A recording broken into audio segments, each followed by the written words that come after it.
Oh. Can't believe you guys are still here.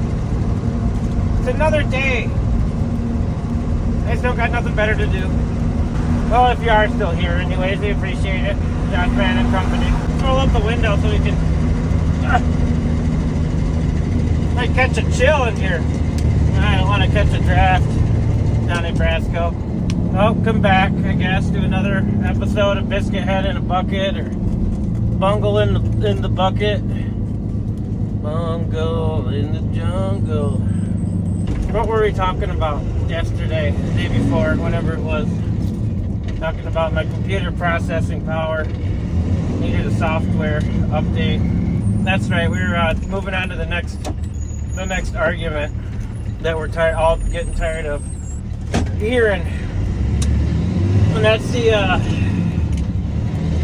old battle of Ford versus Chevy. Yeah, we could go rounds and rounds and rounds, and it's really the battle. It was won a long time ago. It was won a long time ago, but there's still those people out there that want to argue with you, and they think that throwing like an engine replacement and like a few rear differential replacements, per year, every couple of years is normal when they drive their Fords. You don't have to do that in your Chevy or your Dodge. Dodge isn't even in. You notice how we just said Chevy versus Ford. Dodge ain't even in the running. But didn't everybody know that? Shoot, that's fucking one thing. Well, that's one thing. That's one company. I don't want to touch. I wouldn't touch that with your pinochin. That company's been passed around. And at one point it was probably owned by Kirby vacuum cleaners. Anybody remember the Kirbys? Oops, I should shift. Who the hell? Now what is it? Fiat Chrysler of America or something? Yeah. Never been known for nothing good though. I think the only thing keeping them alive is because people like buying Jeeps. That whole nostalgia and just kind of the sex appeal, like Yetis and stuff like that. A lot of people like their Jeeps. I'll give them that. Jeeps are okay.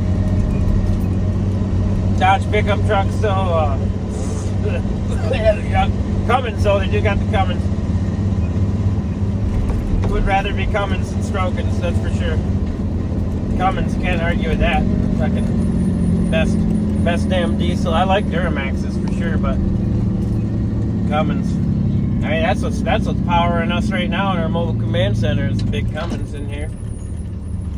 So thank you for that. But Dodge, Ford, Chevy, they don't make their own diesels. That's all the other companies. But we're talking gasser versus gas. Chevy. That's where it's at. More per capita, per community, per county across the U.S. There's more Chevys dating back to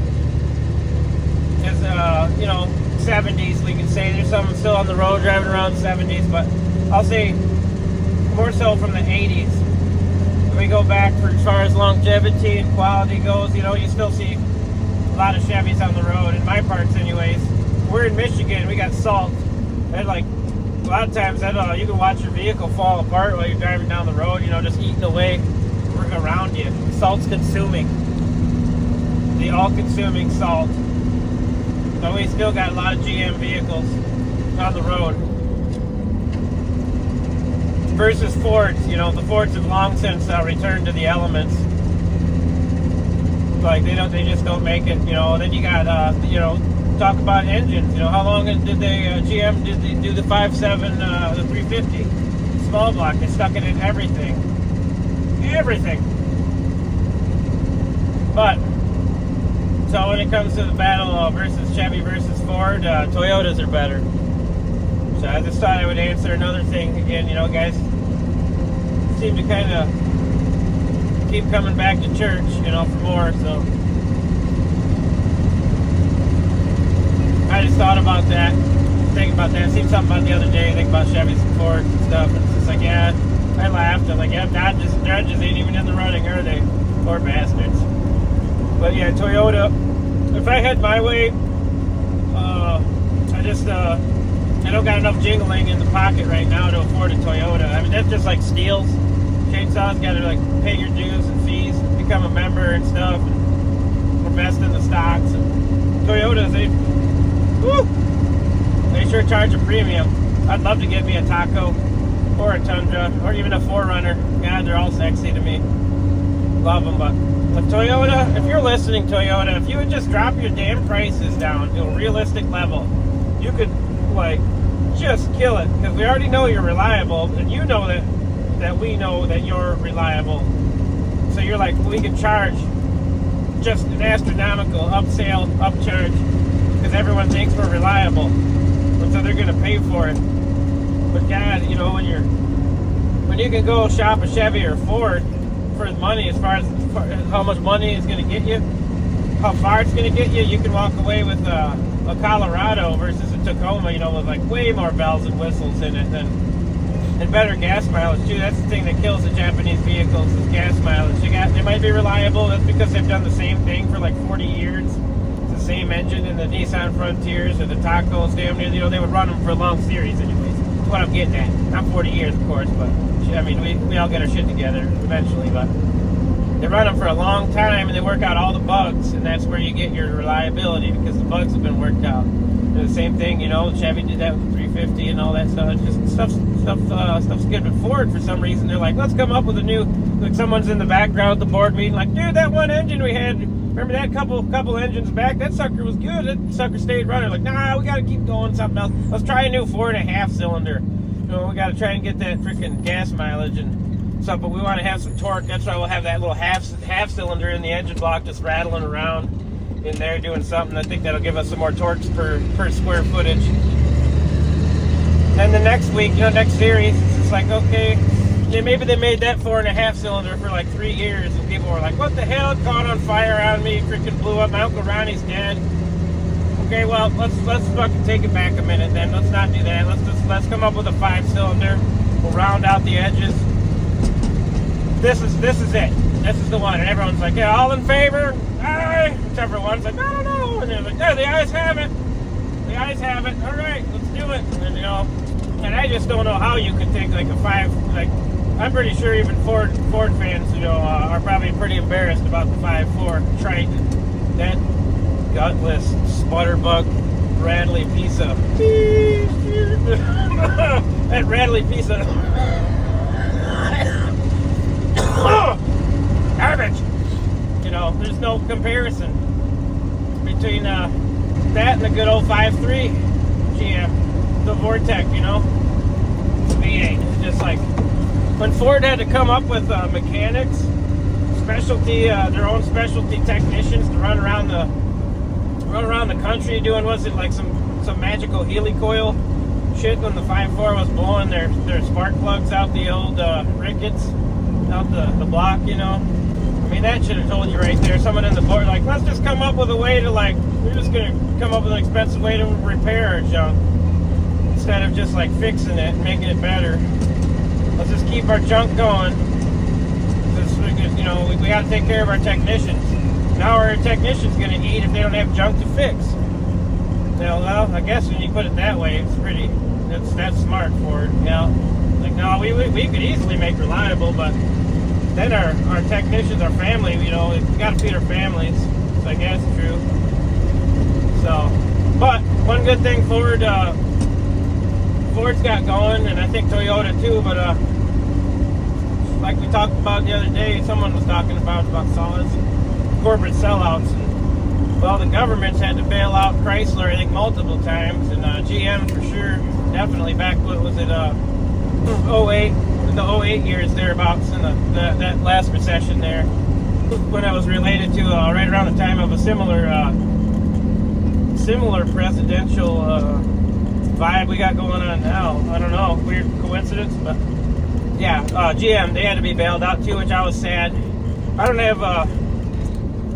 have tattoos or piercings. I never really believe in them. I don't That's just my thing. You know, more power to you guys that do love your tattoos and stuff. It's fine. But one day I did think, I was like, if I ever did get a tattoo, it'd be a Chevy emblem, Chevy bow tie. I love Chevys. I'd get a bow tie. Then all of a sudden, you know, I was young. I was in my teens, late teens then, or whatever. And then all of a sudden, here comes the bailout and shit. And I was like, well, I'm glad I didn't get a fucking bow tie tattooed on my shoulder like I wanted to, because the government would probably be coming after me for, you know, to collect royalties or some sort of fines and fees, copyright infringements for wearing the bow tie of their brand new company they just bought.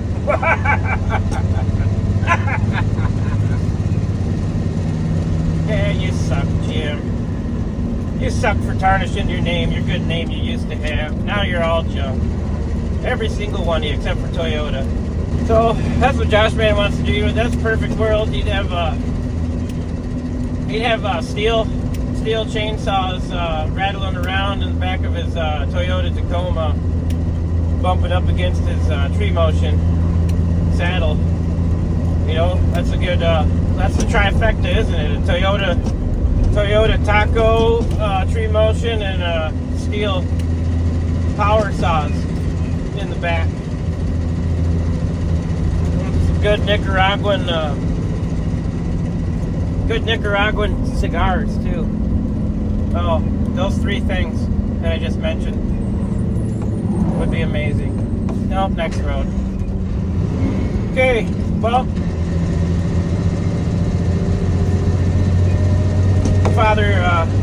Father J-Man's almost rolling up to the site here. We gotta grind up. We just did some wicked basil prunes on some trees. Just made sure those, you know, the homeowners like gotta get those trees before they get us. And I was like, all right, we don't like to see them go when they, you know, they don't need to. But if you tell us that you want them gone, then we're gonna get them gone. And we got the perfect prune technique for you. It's called basil prune, and we did it. And what we did there was now we're gonna really prune the basil too and grind them. Son of a bitch, I almost missed my road. Yeah, I know. Get the gear. Come on. Alright. Well, we'll see you. Now you know, I hope, right? Chevy, Ford, we should have a clear winner. It's Chevy. But if you got it good, you better get a Toyota. Because they employ Americans too. I don't think GM and Ford, and they don't even know. They went to China, didn't they? At least they're making the Chinese money, which is making the Biden family money, so it's good. All right, see you next sermon.